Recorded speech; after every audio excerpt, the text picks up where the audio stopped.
coming in, day out, and putting my head down and trying to get back to where I used to be.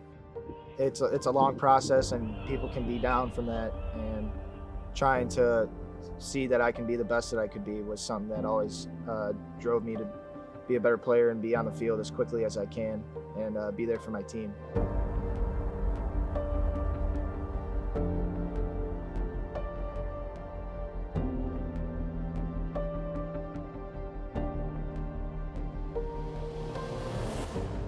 I started playing since I was like maybe 4 years old, 3 years old.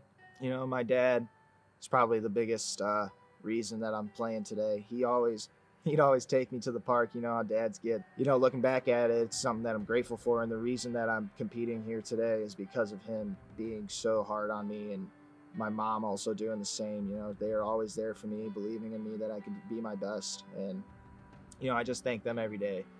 In grammar school and beginning of high school, he played baseball, basketball, football, and he was small, so we really didn't know where he would end up. But maybe by the middle of his sophomore year, when he got called up to varsity at Andrean and saw how well he did in high school and started to evolve, and he knew baseball was going to be the sport he chose. Well, I didn't really have a lot of recruitment starting right away until my junior year of high school.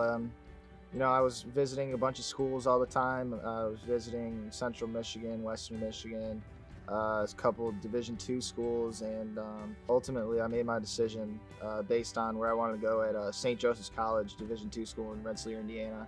I really loved the coaches there. Everything was a good experience when I was visiting there, and the head coach, Rick Odette, was someone who just really made an impact on me right away. He told me how I had a really high ceiling and how I was able to be better than what I was showing. He was really able to help me become more knowledgeable about the game and get my overall skills better too. We had a meeting in our biggest classroom on campus, and when the school only has 1,000 people, it's not that big, but everyone was in there. And we were shocked when they told us it was closing down. We had no idea what was going to happen. We had no idea if we were going to continue to be able to play for the season.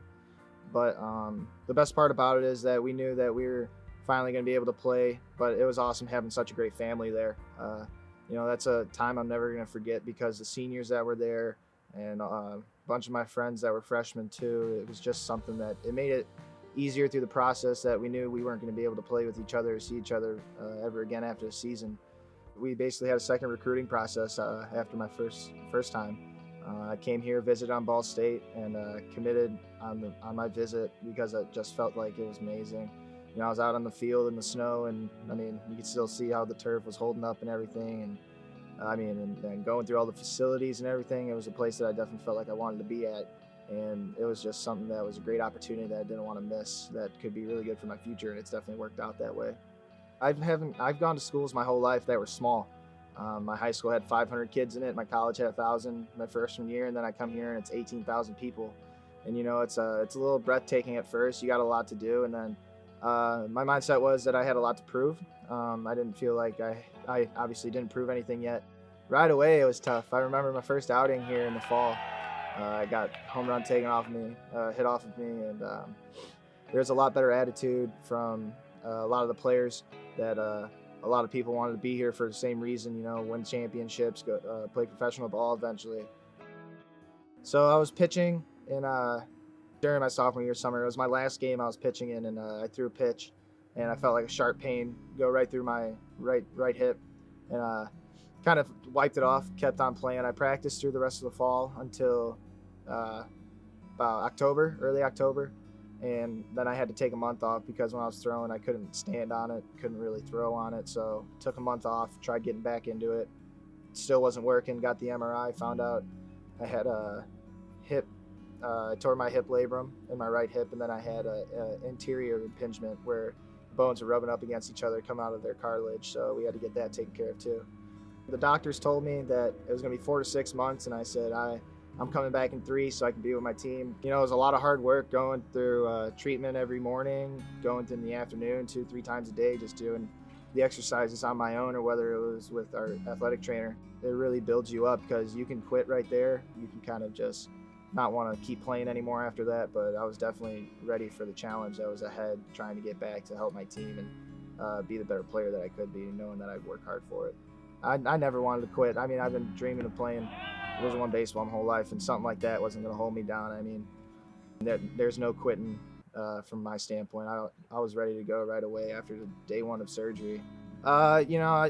After the first surgery, everything was feeling great, and then I came back here in the fall, and there was one day where it wasn't feeling right, and we were doing conditioning, and I told my athletic trainer, I was like, I need to sit this one out and kind of go through treatment process again.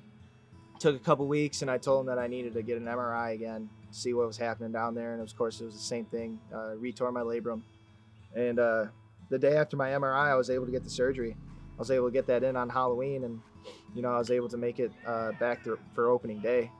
This process was going to be a lot shorter for the recovery time, about 6 weeks, and I was able to remember what I did the first time to get myself back to where I needed to be.